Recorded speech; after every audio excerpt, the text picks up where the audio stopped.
사랑이라는 게 참 아름답죠. 이렇게 아름다운 사랑이 언제나 아름답기만 하다면 얼마나 좋겠습니까? 그쵸? 서로가 사랑한 만큼 그에 따른 책임 또한 진지하게 생각한다면 너무 좋겠지만 제 채널은 일반적인 생각을 하지 않는 사람들의 이야기를 다루죠. 오늘 이야기 시작하겠습니다.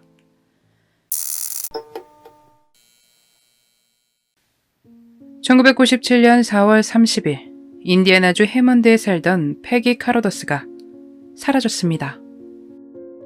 이날 아침 패기의 부모님인 멜빈과 패티는 딸을 고등학교에 데려다 주었고 학교가 끝날 시간에 맞춰 다시 태우러 갑니다. 하지만 늘 패기를 태우던 그곳에 그녀는 없었습니다. 멜빈은 다시 집으로 돌아옵니다. 집에 먼저 돌아왔나 싶었지만 역시나 집에도 딸은 없었습니다. 그녀의 다른 형제들이 패기의 친구들에게 연락해 혹시 패기를 보지 못했냐고 질문했지만 모두에게서 못 봤다는 대답이 돌아옵니다. 패기의 집이 나름 엄격했기에 이런 행동은 굉장히 의아했습니다. 학교 관계자로부터 신고를 넣는 것이 좋겠다는 조언을 들은 부모님들은 딸의 실종 신고를 넣습니다. 신고가 들어왔고 경찰은 수사를 시작합니다. 경찰은 단서를 찾기 위해 패기의 가족들과 주변 친구들에게 인터뷰를 진행했습니다. 모두들 패기가 집을 나갔을 리가 없으며 그녀를 싫어할 만한 사람은 없을 것이라 대답했습니다. 경찰의 조사에서 패기가 6교시와 7교시 수업을 결석한 사실을 알았고 패기와 가장 친한 친구와 대화를 나누게 됩니다. 이 친구는 패기가 콜린 메릴이라는 남자친구가 있으며 임신 3개월일 것이라 믿고 있었습니다. 두 사람은 집을 나와 플로리다로 도망칠 계획이 있었다는 사실 또한 알게 되는데 절친이다 보니 절대로 다른 이에게 말하지 않기로 약속을 했었다고 하네요. 친구는 패기가 이 콜린이라는 남자와 사랑에 빠졌으며 결혼하고 싶어 했고 곧 함께 살 것이라 믿었다고 합니다. 패기는 콜린에게 한눈에 반했으며 얼마간 데이트를 했고 꿈같은 시간을 보냅니다만 이 관계는 오래가지 않았고 1997년 2월 두 사람은 헤어지게 됩니다. 패기는 좋아했던 만큼 상처가 너무 컸죠. 남자친구인 콜린을 인터뷰하기 위해 그를 찾아가 몇 가지 질문을 합니다. 콜린은 패기의 집이 너무 험해 둘만의 시간을 보내는 게 힘들었고 그 이유 때문에 헤어졌다고 대답했습니다. 또 패기가 임신했다는 것을 알았지만 당시에는 만나지 않았다고 덧붙였습니다. 자신과는 관계가 없다는 말이겠죠.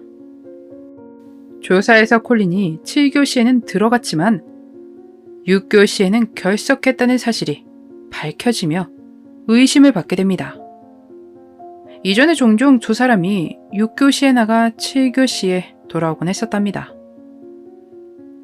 이 의심에 콜린은 자신에게 알리바이가 있다며 그날 그 시간 콜이라는 다른 친구와 남자 화장실에서 학생이 하면 안 되는 것을 피우고 있었다고 주장했습니다. 이것에 대해 콜이에게 확인하니 그렇다는 대답이 돌아옵니다. 같은 날인 4월 30일 오후 17살의 제이슨은 숲이 우거진 지역 아이들에게 아지트로 알려진 곳으로 향합니다. 아지트로 향하던 도중 제이슨과 친구는 부풀어 올라 있는 땅을 발견했습니다.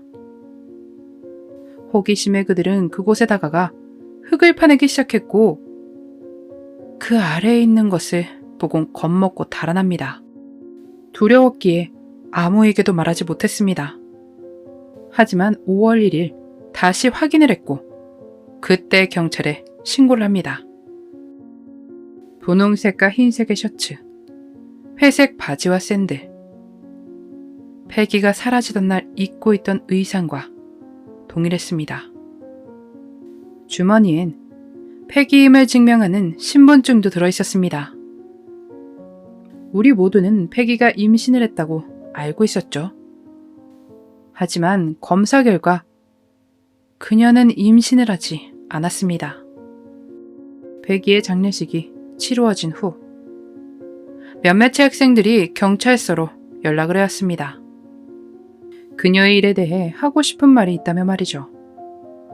4월 28일 콜린이 친구들 몇 명에게 그런 사람을 그렇게 저렇게 하는 방법에 대해 질문을 했었다고 합니다. 자신이었다면 이런 식으로 숲으로 데려와 이렇게 저렇게 하겠다라는 말을 했답니다. 그리고 나서 패기가 사라졌다는 거죠. 경찰은 패기의 절친에게 연락해 그들 사이에 대해 다시 질문을 했고 패기와 콜린이 헤어졌지만 이 욕구를 채우는 관계였다는 것을 알게 됐습니다.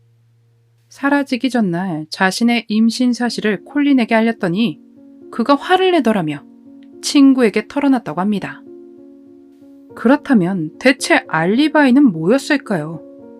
경찰은 다시 함께 있었다는 콜리에게 질문을 하는데 사실 콜린과 함께 있지 않았고 그냥 그가 무서워서 거짓말을 했다고 털어놓았습니다. 콜린은 체포됩니다. 그는 아무 동요도 없이 고요했습니다. 바로 변호사를 고용한 그는 경찰의 질문에 대답하지 않았습니다. 8개월 후 콜린은 성인으로 재판을 받게 됩니다. 검찰은 콜린이 패기의 임신 사실을 알고 웨딩드레스를 함께 보러 다니며 그 시간 동안 계획을 세웠다고 주장했습니다. 사라진 그날 그는 숲으로 패기를 유인했고 그런 일이 벌어진 겁니다.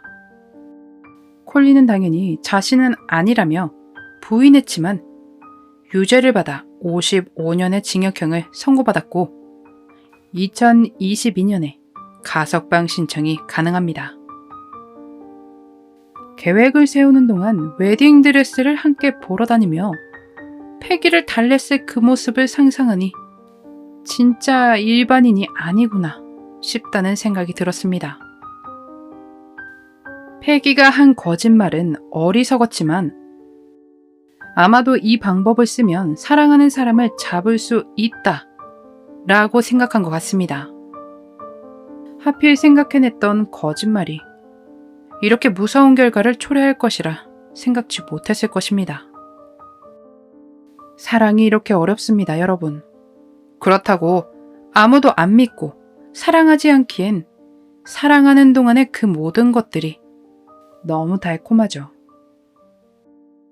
계획을 짜는 동안 시간을 벌기 위해 웨딩드레스를 함께 보러 다니며 나름 철두철미하게 방법을 생각해 내려 했던 소름 끼치는 콜린 메릴의 그날의 미스터리였습니다.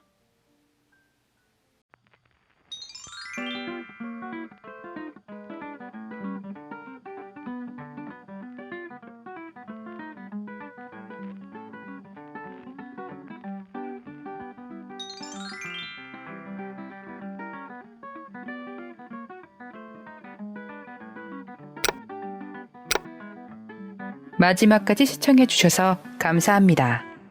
좋아요와 구독은 저에게 큰 힘을 줍니다. 오늘 하루도 수고하셨습니다. 좋은 밤 보내세요.